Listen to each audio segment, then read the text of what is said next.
Donc, nous avons le plaisir aujourd'hui de recevoir Dr Adam Appam, qui est historien et archiviste. Donc, merci d'être là avec nous, Dr Pam. Donc, vous êtes archiviste à l'UNESCO. Pourriez-vous nous parler de votre parcours intellectuel et académique? Et de plus, pourriez-vous aussi nous parler des archives coloniales du Sénégal en particulier et du travail de recherche que vous y avez effectué?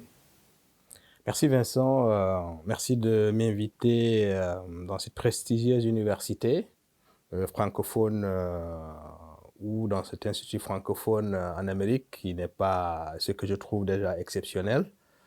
Merci de m'avoir invité et surtout de partager avec vous un peu ma trajectoire, mes réalisations et peut-être aussi partager avec vous tout cela. C'est un plaisir pour moi.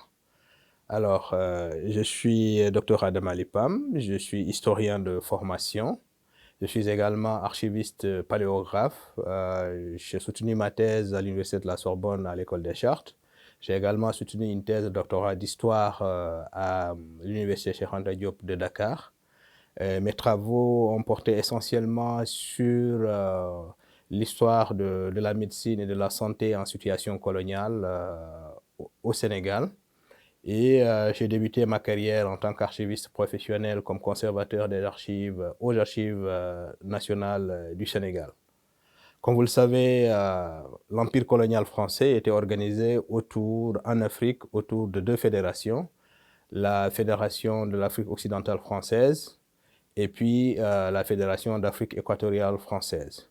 L'Afrique occidentale française avait comme capitale Dakar, ce qui fait que toutes les archives coloniales de 1816 à 1960 sont restées conservées à Dakar. Donc c'est toute la production de l'administration coloniale, ce sont des archives de la domination, mais également aujourd'hui ce sont ces archives qui servent à construire, à revisiter l'histoire coloniale en Afrique occidentale française.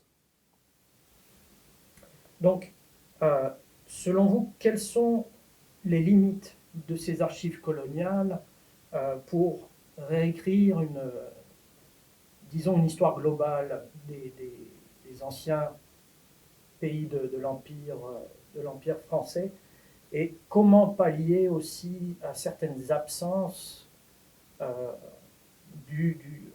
aux absences qui se trouvent dans ces archives coloniales, car on suppose que tout n'y est pas dit. Exactement. Comme je l'ai dit, ce sont des archives de la domination.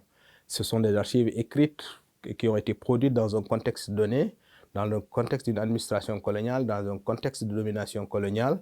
Donc c'est une vision, toute la vision dominatrice de la France impériale, de la France coloniale qui s'y retrouve. Et elle traduit également les souffrances, mais aussi les silences des populations colonisées. Ce qui fait qu'aujourd'hui, en tant qu'historien, pour interroger les archives, interroger l'histoire coloniale, les archives coloniales sont importantes, mais il faut compléter ce regard colonial par le témoignage des personnes qui ont vécu la colonisation. Je crois qu'il faut une démarche de croiser la tradition orale, mais également de croiser avec toutes les sources relatives à l'histoire africaine, l'histoire de la fédération, en interrogeant les populations. Il y a également les témoignages matériels de cette présence française qui peut se manifester à travers la photographie, à travers les films, à travers les chansons, à travers également toutes les reliques de cette présence coloniale française en Afrique. Donc vous allez nous présenter demain ici à FSU un travail vraiment fascinant sur les cartes postales. Donc ça c'est un exemple d'une archive visuelle qui n'est pas évidente. Quand on pense aux archives, on pense aux archives écrites. Alors comment est-ce que vous utilisez dans vos travaux ces archives visuelles et qu'est-ce que c'est, par exemple, l'exemple des cartes postales coloniales, qu'est-ce qu'elles nous permettent d'apprendre? Alors, la carte postale coloniale, c'est une photographie coloniale qui traduit l'imaginaire colonial. Comment les populations comment la France, dans sa stratégie de conquête, a utilisé l'image pour dépeindre l'autre, pour construire l'image de l'autre, pour également justifier l'idéologie de la mission civilisatrice de la France, pour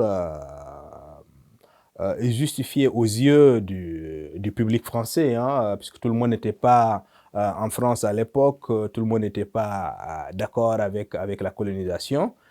Pour certains d'ailleurs, plutôt que d'aller se perdre aux Zambèzes, mieux vaut investir plutôt aux Zambèzes, investir en Corrèze. Alors, il y a ce fait-là, mais il y a aussi des lobbies économiques, politiques et financiers qui avaient intérêt dans la colonisation. Et pour cela, il fallait, à travers le film, à travers la littérature, à travers le cinéma, construire l'image des colonies, c'est-à-dire des terres qui doivent être mises à profit pour le développement de la métropole, mais également justifier la mission, comme ce que je disais tout à l'heure, la mission civilisatrice de la France, que la France a le devoir de sortir des populations sauvages de la sauvagerie pour les amener à la lumière, pour les amener à la civilisation. Et pour cela, ils vont y aller à travers la photographie, construire une vision du bon sauvage, du nègre Yabon Banania, à travers cette série d'images. Donc, mon travail a consisté en tant qu'archiviste d'abord à recenser toutes les photographies, les cartes postales anciennes conservées aux Archives nationales du Sénégal au début des années 2000, les numériser, construire une base de données et mettre toute cette production en ligne. Et cela, ça m'a aussi permis de poursuivre la recherche, d'interroger ces cartes postales-là, de produire des articles scientifiques pour essayer de sérier les messages qui sortent de ces images-là. Et de ce point de vue, comme je disais, c'est une construction qui a été sciemment élaborée, qui a servi à un dessin particulier.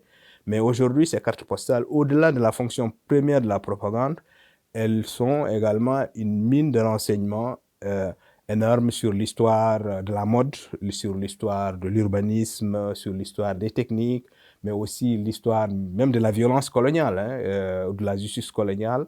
Et tout cela, on peut aujourd'hui, en analysant, en interrogeant cette source-là, et en la complétant avec d'autres, reconstruire une histoire de la colonisation, de ses effets sur le terrain et sur la population également.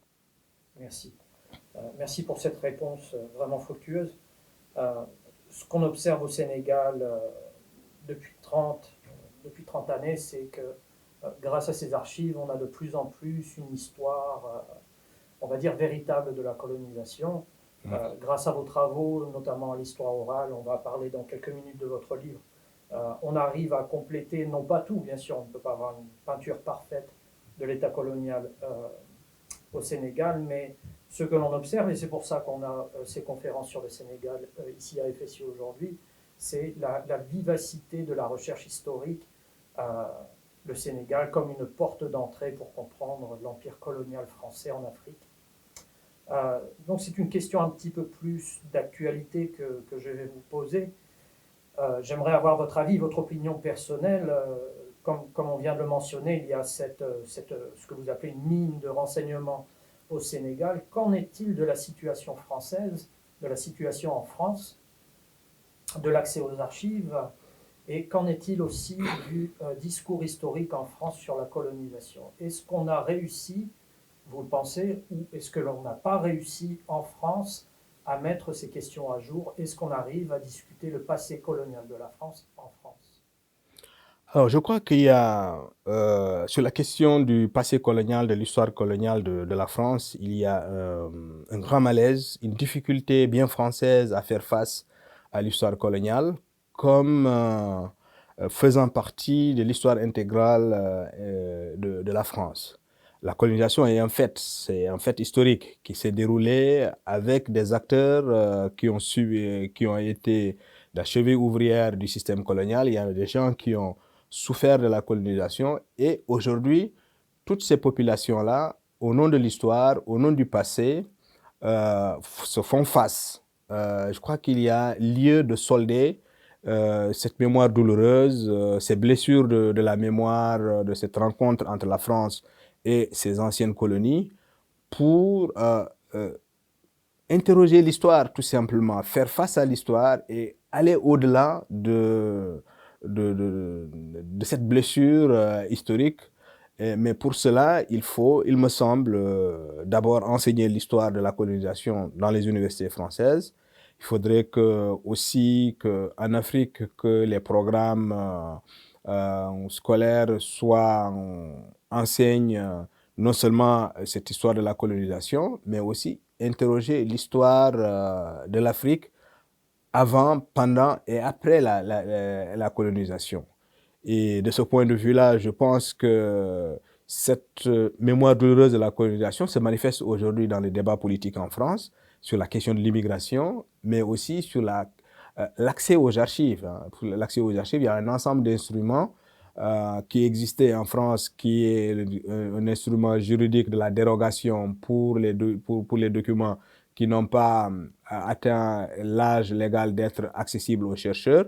Et je crois qu'il y a une certaine remise en cause aujourd'hui en France de ce dispositif-là, en arguant le fait de la sécurité défense pour mettre des exceptions, du coup reculer la date d'échéance d'accès aux archives des historiens, ce qui est une autre manière très subtile de fermer les archives aux chercheurs.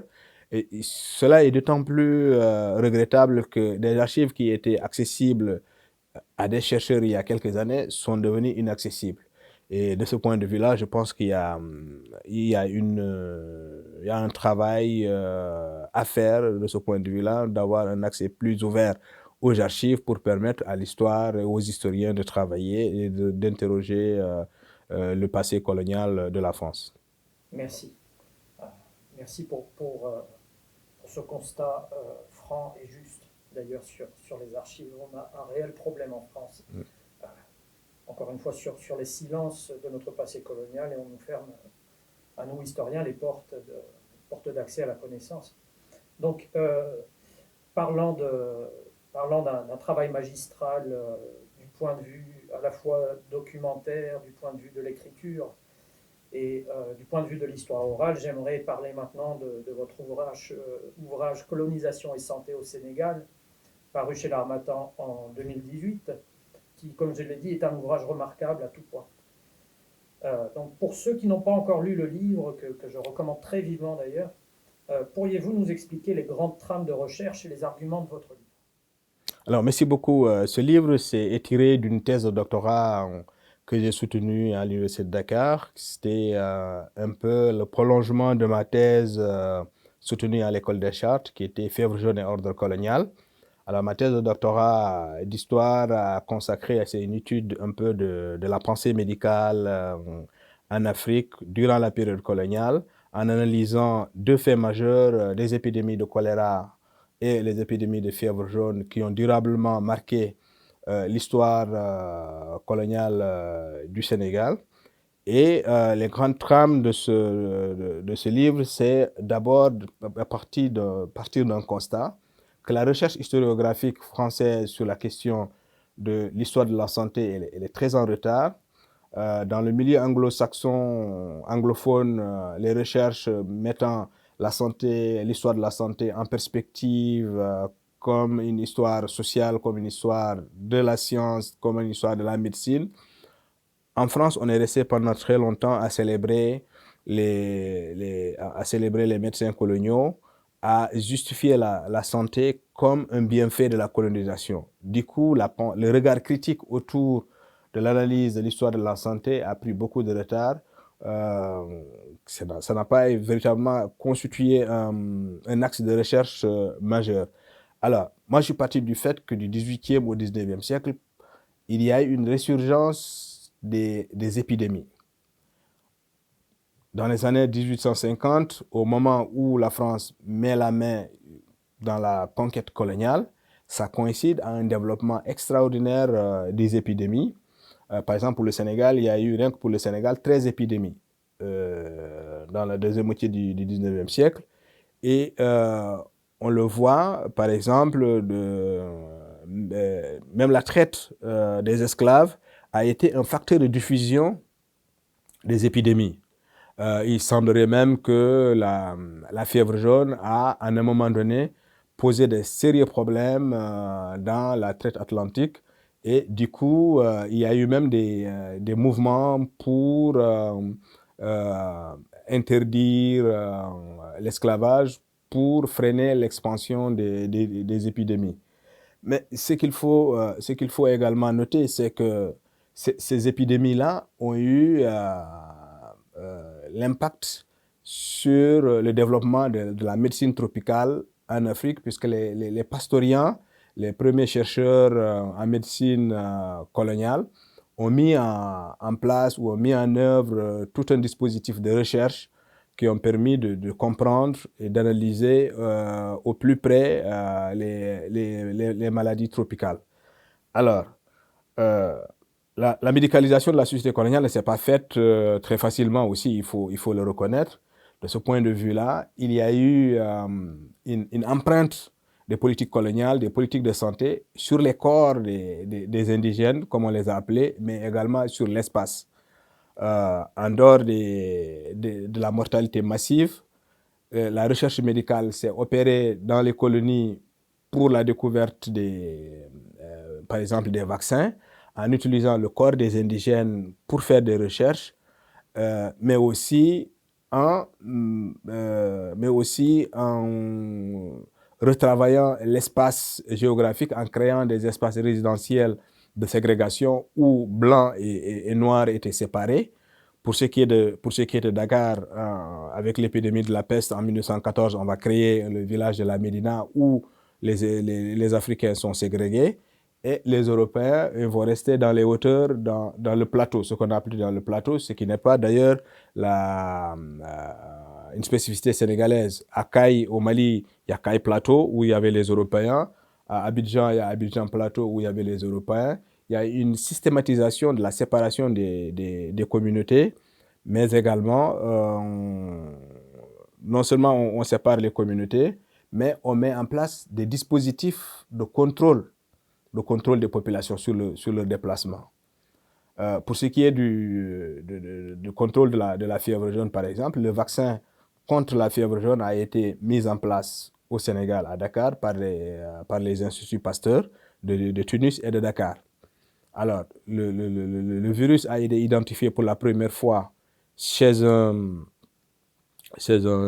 Syrien, et c'est à partir de ce virus que le vaccin va être mis en place. Et là, ce qui est très intéressant à retenir, c'est que pour la première fois, les Britanniques, les Américains et les Français, ils se mettent ensemble pour travailler à vaincre la fièvre jaune, à mieux connaître la fièvre jaune. Et c'est ce travail de collaboration des savants coloniaux que va aboutir l'invention du vaccin contre la fièvre jaune.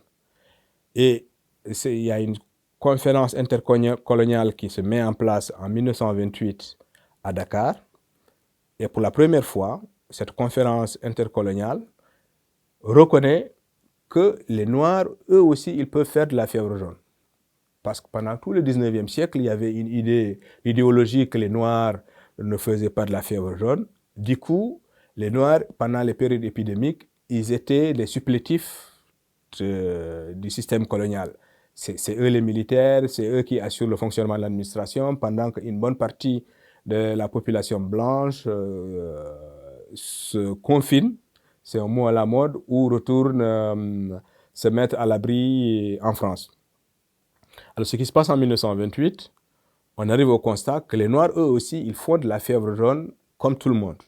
À partir de ce moment, les Noirs deviennent des boucs émissaires, on commence à les surveiller, on commence à les mettre de côté, et les Syriens, eux aussi, la Syrie était un protectorat français, qui immigraient en masse en Afrique occidentale française, dans le commerce de l'arachide et dans le commerce de détail, vont se retrouver dans la même situation que les Noirs africains. Ils vont être des boucs émissaires, on va les surveiller, l'administration coloniale va même mettre en place le système de passeport, c'est-à-dire les Syriens ne peuvent pas se déplacer Ils sont considérés comme les agents actifs de diffusion de la fièvre jaune. Donc, il fallait tous les matins qu'ils se présentent au commissariat de police pour signaler leur présence dans la ville ou leur déplacement quand ils quittent la ville. Cela pour dire quoi? Cela pour dire que finalement, l'histoire de la médecine et l'histoire de la santé, ce n'est pas seulement qu'une affaire de médecins. C'est le fait de la santé, l'épidémie est un moment total qui englobe aussi bien l'économie, l'anthropologie, le social, le culturel. Et du coup, en 1930, qu'est-ce qui se passe avec la crise économique? Les chambres de commerce vont faire des pétitions pour réclamer l'arrêt de l'immigration des Syriens en Afrique occidentale française. À ce qu'on applique aux Syriens également les dispositifs, les mêmes contraintes que l'on fait subir aux Européens. Mais il y a même un ouvrage qui a été publié en 1935, par exemple, La fin des Français d'Afrique occidentale, signé par Paillard. Tout cela pour dire que ce que nous vivons aujourd'hui, ça n'est qu'une sorte de répétition de l'histoire, avec des variantes, mais sur le fond, c'est les mêmes comportements, c'est les mêmes manières de percevoir les phénomènes épidémiques et la question de la santé d'une manière générale. Donc pour embrayer toujours sur ces mêmes questions, et merci pour cette excellente réponse. C'est encore une question très contemporaine, mais vous décrivez dans votre livre, effectivement, à partir des questions de santé, des discours non médicaux. Donc, quel type de discours non médicaux les crises biologiques, les crises sanitaires déclenchent? Et quelles sont les répercussions des épidémies sur la médecine locale et l'économie de santé sénégalaise? Alors, ça, c'est une question très, très intéressante. D'ailleurs, comme je disais à l'entame de mon propos, toute la problématique du rapport entre colons et colonisés est bâtie autour d'une idéologie. Pour que l'idéologie de la subordination de l'autre soit acceptée, il faut qu'il accepte son infériorité, aussi bien infériorité intellectuelle, infériorité morale, pour justifier la mission civilisatrice du colon. Alors, les médecins coloniaux, eux aussi, ont considéré les sorciers africains et les marabouts comme leur pire ennemi, que c'était pas de la science, que cela relevait de charlatanisme. Donc, on a dans les discours médicaux, dans les discours dominants, une infériorisation des connaissances endogènes, des connaissances des populations quant à leur manière de se soigner ou leur perception de ce que c'est que la santé, de ce que c'est que la bonne santé. Du coup, toute une législation répressive contre les marabouts, contre les charlatans va être mise en place. Mais au-delà de cela, il me semble que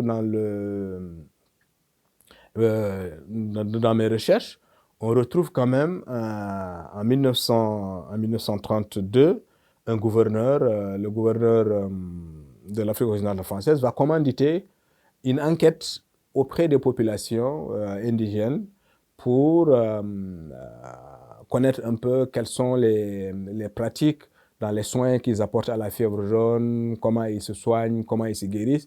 En réalité, c'est l'un des rares témoignages d'une collaboration ou des recherches ou un intérêt sur les connaissances des indigènes par rapport à la santé ou par rapport à certaines affections. Mais en dehors de cela, ça a toujours été une sorte de la supériorité de la science occidentale qu'on apporte vers les populations exotiques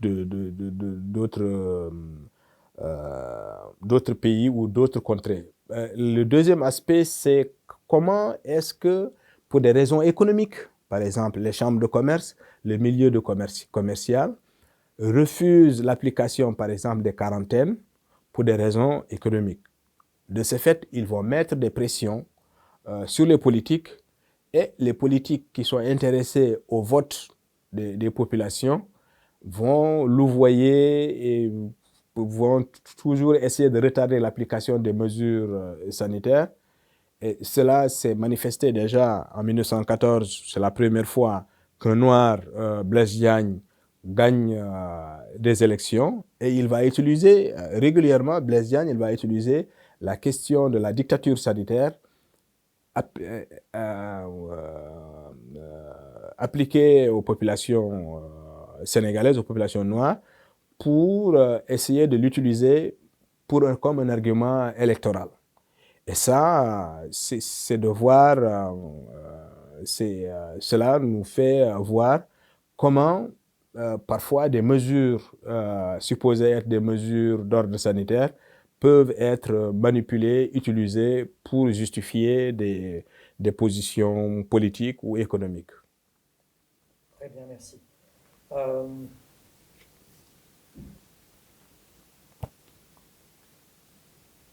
On a un petit peu parlé de l'espace géographique, mais je vais peut-être reposer une question là-dessus. C'est vrai que l'histoire de la Médina, c'est quelque chose de... Donc la question que j'ai peut-être pour, encore une fois, pour des gens qui ne connaissent pas bien l'histoire du Sénégal ou qui n'ont pas lu le livre, l'histoire de la Médina et de l'épidémie de peste de 1914, nous prouve aussi que les questions de santé, les questions médicales sont aussi des questions géographiques. Donc la question que j'ai, c'est comment la médecine coloniale ou la biopolitique coloniale en général change la géographie des pays d'Afrique, change la géographie urbaine de Dakar, et aussi comment la médecine coloniale, pour une question un peu plus contemporaine, informe le présent et le passé de la médecine et de la politique des corps au Sénégal aujourd'hui. Alors, c'est très intéressant. Peut-être qu'il faudrait que je revienne un peu sur la question de la partition de la ville dans l'espace colonial. Il y a la ville européenne, il y a la ville des indigènes. Cela a été justifié par des théories médicales de l'époque que les Noirs sont des porteurs de virus, que la cohabitation entre Européens et Africains du point de vue sanitaire constitue un danger. Donc, on va mettre en application une séparation des populations partout où ça a été possible. Par exemple, en Côte d'Ivoire, la capitale Bassam a été abandonnée à cause de la fièvre jaune pour Bergerville. Au Sénégal, il y a la Médina qu'on va créer. Ce qu'il faut savoir, c'est qu'au Sénégal, il y a deux régimes de population. Il y a des citoyens français qui sont nés dans les 4 communes, à savoir Dakar, Rufisque, Gorée et Saint-Louis. Et le reste des populations sénégalaises sont sous le régime de l'indigénat. Alors, pour séparer les populations européennes des populations africaines dans Dakar, en créant la Médina, il fallait pouvoir les justifier puisqu'ils peuvent, les populations étant citoyennes de la République, peuvent poursuivre le gouverneur ou l'administration devant les tribunaux et demander réparation. Alors, ce que l'on va faire, c'est par un ensemble de règlements d'urbanisme qu'on va prendre pour interdire de construire en pisé, pour interdire, par exemple, de piler les milles à certaines heures, pour interdire, imposer certaines normes de construction que les populations africaines de l'époque ne pouvaient pas prendre en charge. Du coup... Really quick, we need to start a new recording. Can you pick up from there? Yeah. Great, we're recording Okay. again. Sorry. Du coup, ces populations progressivement sont rejetées aux marges des villes européennes. Et cela, ça se traduit également, il y a des témoignages très jolis dans la littérature africaine où les villes, la ségrégation résidentielle en Afrique la ségrégation résidentielle est un fait social qui a été également beaucoup abordé dans la littérature. Ça me fait penser à un livre très célèbre d'Albert Camus, La Peste, où on s'aperçoit quand on lit La Peste, qui a été beaucoup relu aussi pendant la pandémie, qu'il n'y a pas d'Algériens à Oran. Ce qui est quand même très étrange, ce qui m'a paru très étrange. Au-delà de ce qu'on apprend sur l'épidémie de la peste dans Camus, on apprend aussi qu'il y a un aveuglement complet de la question indigène dans son travail. Et tant Camus, c'est quand même un philosophe humaniste, ce qui est très révélateur aussi de la manière dont on opère avec ces questions. Et c'est cette question dont vous parlez de la ségrégation sociale et du prétexte médical pour conditionner géographiquement les populations est quelque chose qui intrigue et qui, je pense, est depuis très longtemps, avant la colonisation de l'Afrique, je travaille dans les Caraïbes, vous parliez du plateau, on avait la même chose en Haïti où la population européenne vivait au Bel Air, à Port-au-Prince, dans les hauteurs, toujours pour des questions soi-disant sanitaires, mais qui ont créé bien sûr des ségrégations sociales. Donc c'est l'un des nombreux aspects de votre livre. Cette section sur la géographie est absolument fascinante. Donc les dernières questions, Dr Pam, quels sont vos projets pour le futur proche? Et selon vous, comment la réécriture de l'histoire du Sénégal dans un cadre global influence la recherche et les débats contemporains sur la répartition des biens et des documents historiques en Afrique? Alors, merci beaucoup.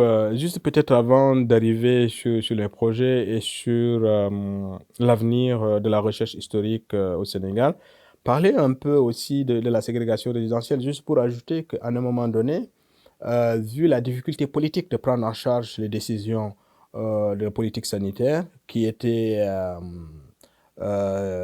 dévolues aux maires, comme les maires ne veulent pas perdre les élections, et la deuxième chose, c'est que Dakar étant la capitale de l'Afrique occidentale française, étant une ville en pleine expansion économique, pour ne pas faire subir à Dakar également des quarantaines du commerce international, Dakar a été séparé de la colonie du Sénégal.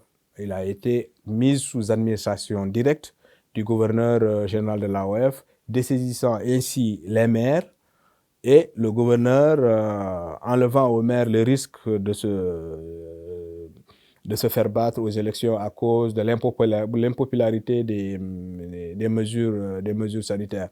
Juste pour dire que finalement, toute décision sur le corps est une décision politique. Les décisions de santé publique, ce sont des décisions politiques qui peuvent entraîner tout un ensemble de comportements, d'obéissance ou de désobéissance.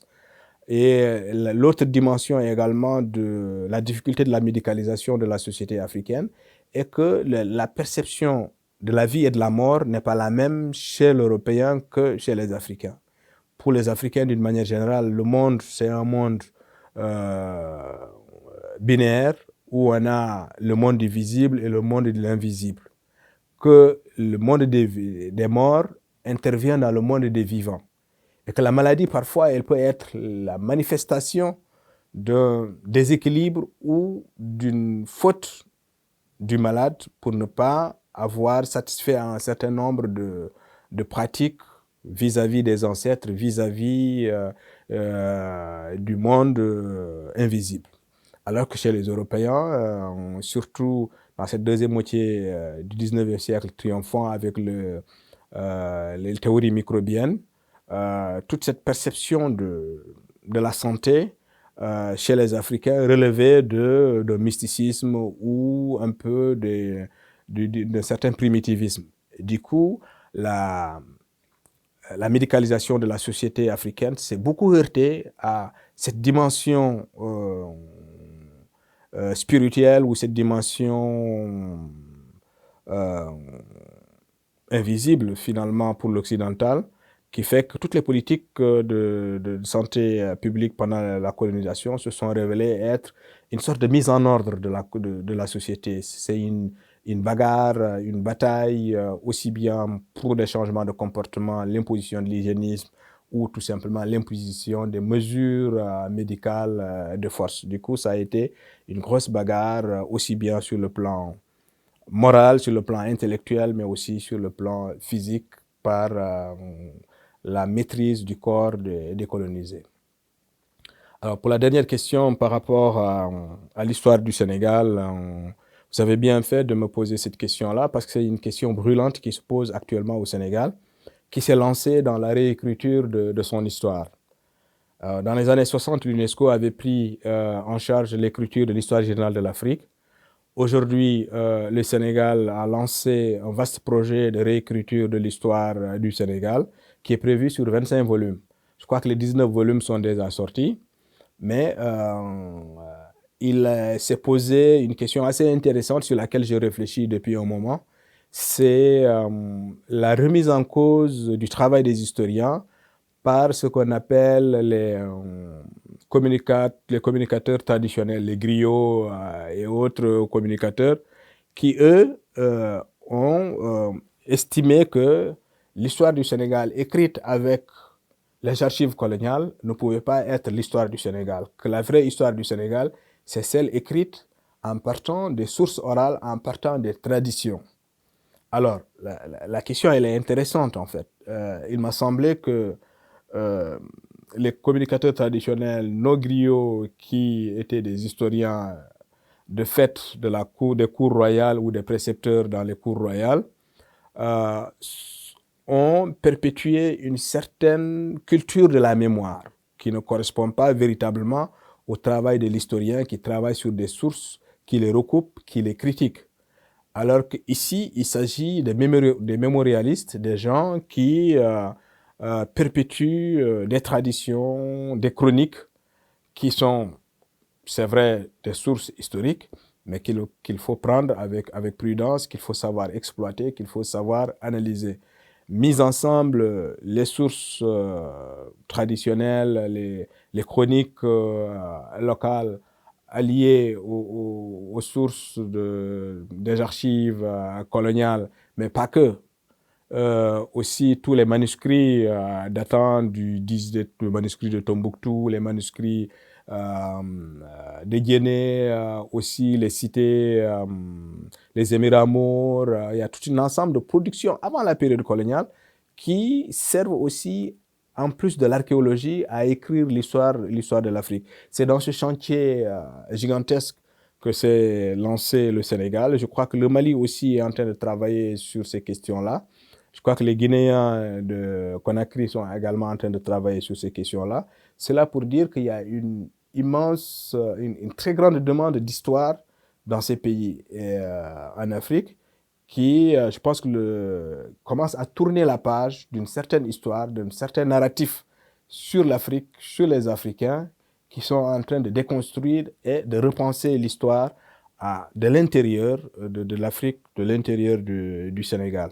Et c'est un travail assez intéressant. Du point de vue personnel, moi, je continue aujourd'hui à réfléchir, à continuer la réflexion sur l'histoire de la médecine, l'histoire de la santé, bien sûr, mais aussi de par ma position au sein de l'UNESCO, à travailler sur toutes les questions de mémoire, sur les questions de rapatriement des biens culturels, pas que les artefacts, pas que les statues, mais également des archives, des manuscrits et de tout ce qui aujourd'hui peut permettre aux pays africains de pouvoir reconstruire leur propre histoire, d'avoir un narratif sur eux-mêmes pour permettre de mieux comprendre nos sociétés et pouvoir, in fine, pouvoir dialoguer avec le reste du monde.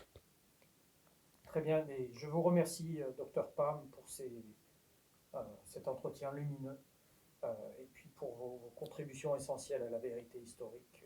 Encore une fois, je recommande aux gens qui regardent cette interview de lire Colonisation et santé, paru en 2018 aux éditions de l'Harmattan, qui est un ouvrage réellement admirable et qui est une pierre essentielle à cette reconstruction historique qui s'opère aujourd'hui en Afrique. Encore merci, Dr. Farah. C'est moi qui vous remercie. Merci.